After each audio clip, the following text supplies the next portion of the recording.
آزادی صحافت پر پابندی کسی بھی صورت قبول نہیں، بول کی بندش پر نامور سیاسی شخصیات بھی بول پڑے۔ رہنما MQM خالد مقبول صدیقی اور امین الحق بولے روز اول سے آزادی صحافت کے حامی ہیں۔ سینیٹر مشاہد حسین نے کہا پاکستان نے جمہوری ملک بننا ہے تو ان کالے قوانین کا خاتمہ ہونا چاہیے۔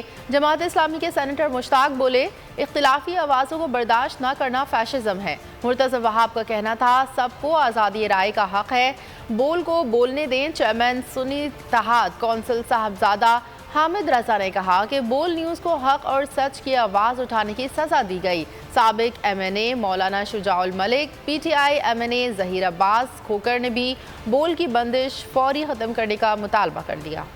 بول کو بولنے دیں، قانون کے مطابق ہونا ہے۔ بول پر پابندی لگی ہے، اس اقدام کی مذمت جتنی کی جائے اتنی کم ہے، کیونکہ آپ کسی کو بولنے سے روک نہیں سکتے۔ جس طرح بول کو روکا گیا اور اس سے پہلے کسی ایک اور چینل کو بند کیا گیا، میرے خیال میں بہت سے لوگوں کا روزگار وابستہ ہوتا ہے اور آپ کسی کو بولنے سے روک نہیں سکتے۔ Freedom of speech, freedom of press, یہ ایک کانسٹیٹیوشن پروٹیکشن ہے اور جو لوگ یہ کام کر رہے ہیں وہ کانسٹیٹیوشن کو وائلیٹ کر رہے ہیں۔ پریس ان چین اور اس کو زنجیریں پہنانا، گلا دبانا اور اختلافی آوازوں کو برداشت نہ کرنا یہ فاشزم ہے۔ پاکستان نے ایک جاندار جمہوریت بننا ہے، کلمہ حق کہنا چاہیے، سچ بولنا چاہیے اور میڈیا کی آزادی سب سے بڑی ضامن ہے جمہوریت۔ اور یہ جتنے بھی کالے قوانین ہیں، چاہے پیمرا کے ذریعے ہیں، کسی کے ذریعے، اس کو خاتمہ ہونا چاہیے۔ اس طرح صحافت کی زبان یا کسی بھی چینل کی یا میڈیا کی زبان بند نہیں ہو سکتی، تو آپ ایسے اونچے ہتھ کنڈوں سے باز رہیں۔ بول نیوز کو انہوں نے بند کر دیا ہے۔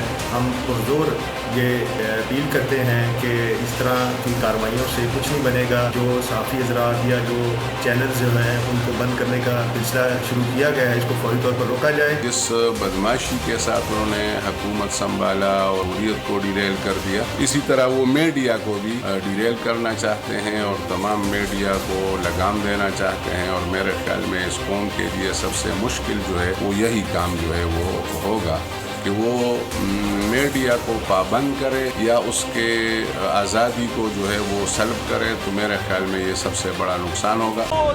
ایک بار پھر نمبر 1 سبسکرائب کریں اور بیل دبائیں تاکہ کوئی خبر رہ نہ جائے۔